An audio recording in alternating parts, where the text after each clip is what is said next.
Good morning. The Secretary General will make some remarks on climate, and then we'll take a few questions. Ladies and gentlemen of the media, may I first of all express to the government and people of Turkey my full solidarity in these difficult moments. President Lula of Brazil and I just concluded a unique meeting with a cross-section of world leaders focused on climate action and a just transition. The gathering included 17 participants at the level of heads of state and government, representing some of the world's largest economy, including China and the European Union, and some of the world's most climate vulnerable countries. We also had leaders currently chairing important regional partnerships, the African Union, ASEAN, and the Alliance of Small Island States and CARICOM, along with many others. It was among the most diverse meetings of heads of state focused exclusively on climate in some time. Yet, I heard a unifying message. Yes, our world faces massive headwinds and a multitude of crises, but we cannot allow climate commitments to be blown off course. We must keep building momentum for action at COP30 in Brazil, and today was an important part of that effort. We don't have a moment to lose. No region is being spared from the ravages of accelerating climate catastrophes. And the crisis is deepening poverty, displacing communities, and fueling conflict and instability. At the same time, countries are waking up to a clear fact. Renewables are the economic opportunity of the century. Dissenters and fossil fuel interests may try to stand in the way, but as we heard today, the world is moving forward, full speed ahead. No group or government can stop the clean energy revolution. Science is on our side, and economics have shifted. Prices for renewables have plummeted, and the sector is booming, creating jobs and boosting competitiveness and growth worldwide. The pathway out of climate hell is paved by renewables.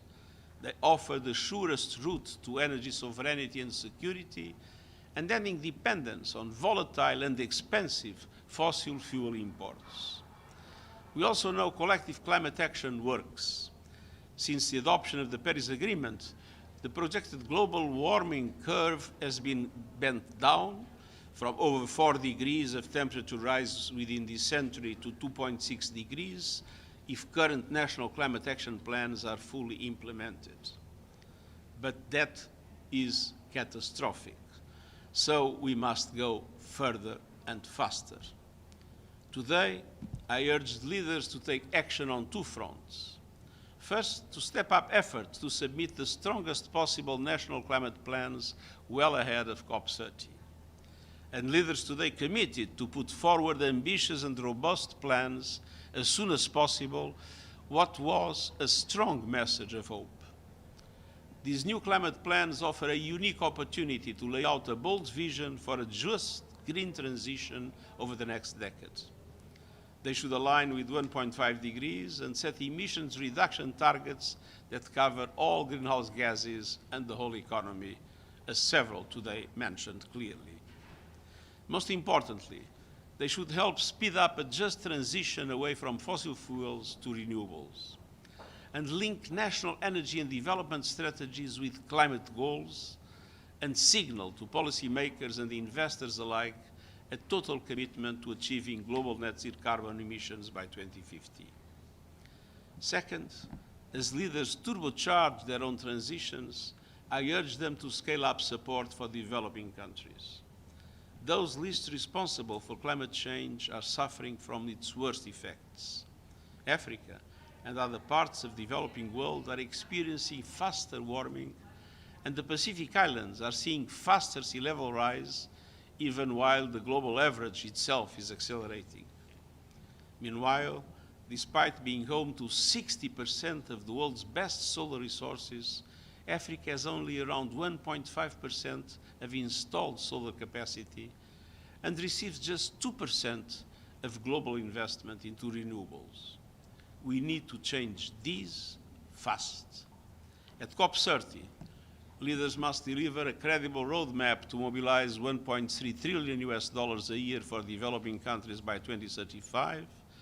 Developed countries must honor their promise to double adaptation finance to at least 40 billion a year by this year.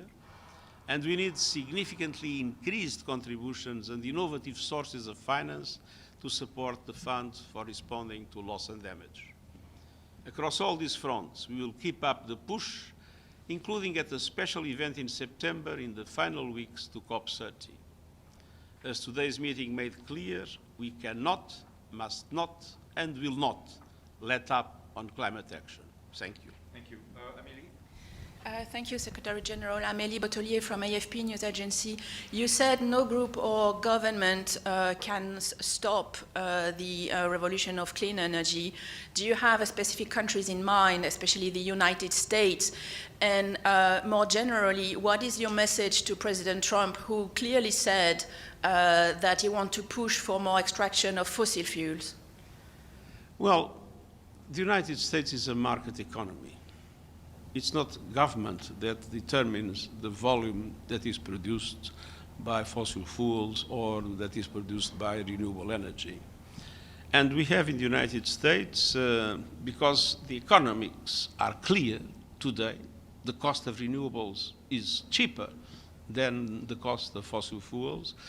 In the United States, we see the private sector with a very dynamic action, and we see many governments that committed themselves to the same objective. So I think we need to look into the United States in the complexity of the US society and not only in the positions taken by the leaders of the country. Thank you. Bom dia, Mr. Secretary. Felipe from TV Global Brazil. I'd like to know if China was in this meeting and if there was any progress that make you confident that the countries will release the NDC by September or maybe before. China was in the meeting, and China has not only announced that they would produce their nationally determined contributions, but President Xi said that those nationally determined contributions would cover all economic sectors and all greenhouse gases. It's the first time that China clarifies this point, and this is extremely important for climate action. Great. Thank you very much. Thank you. Okay, thank you.